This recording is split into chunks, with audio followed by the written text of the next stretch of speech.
Et cette installation est une vidéo installation en trois parties, euh, avec trois écrans vidéo synchronisés et donc qui parle de la résistance du peuple haïtien. Et, mais par contre, cette installation, la question elle-même a un double sens.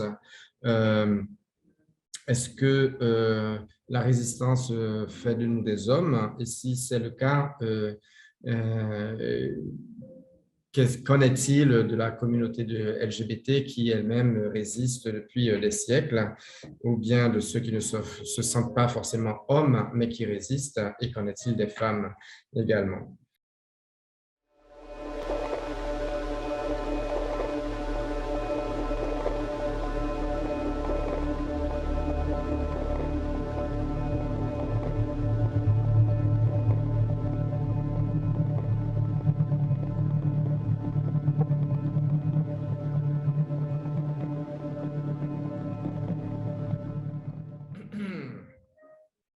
Cette installation, Love is not a crime, a été réalisée en 2018 à, à Brooklyn d'abord. Donc ici, je parle encore de... Ça a été une vidéo réalisée avec la communauté LGBT en Haïti, où j'ai demandé à des amis, des personnes que je connaissais, de s'exprimer par rapport à leur sentiment de vivre leur vie en Haïti dans des conditions qui sont très difficiles et où nous rencontrons beaucoup d'homophobie. The things that we want most of all is to be understood, is to be accepted, is to be embraced, to be loved, to exchange that as well as human beings. I'll be sharing works of both students of the School of Visual Arts as well as my own work. Here we have an installation looking at the idea of corseting and gender fluidity, where society determines and actually tries to construct or constrict aspects of individuality, identity, gender roles. This is the work of Kasheen Martin. Here we're looking at the work of Akeem Bell, photographer, 2017 graduate.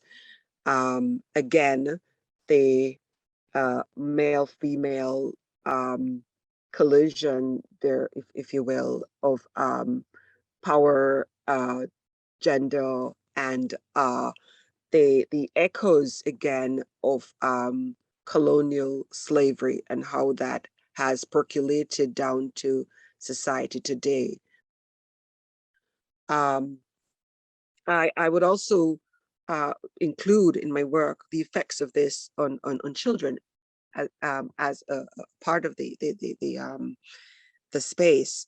They're also impacted, and generally you find that the proportion male female it's so much higher, and so for me it creates yet another aspect of concern, and I continue to explore through fiber, through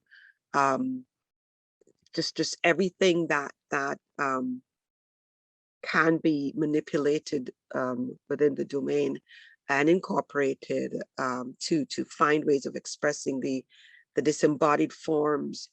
Here represents just the numerous acts and incidents that we hear of, and it almost, for me, in trying to find a space of peace and sanctity, there is also too a place where one must come to be able to move on and be able to function.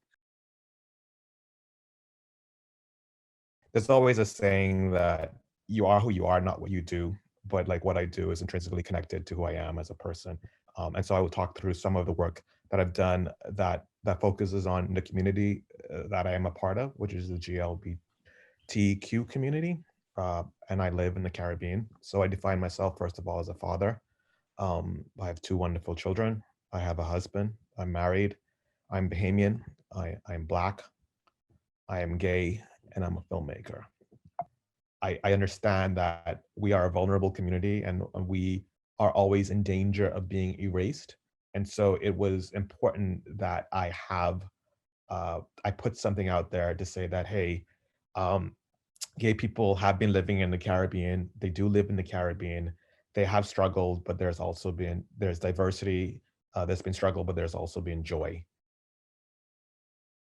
There have been a number of ways in which Christians have challenged the colonial interpretation of Christianity, in the same way that the colonial interpretations have been challenged in psychology, in sociology, in language and literature, and other disciplines. But one of the gaps in the way church, which we have tended to do church, is that the areas about trauma, and especially sexual gender-based violence, they don't come up often in the sermons or in the Bible studies. So the women theologians have been putting these things on the table and saying, this is our story.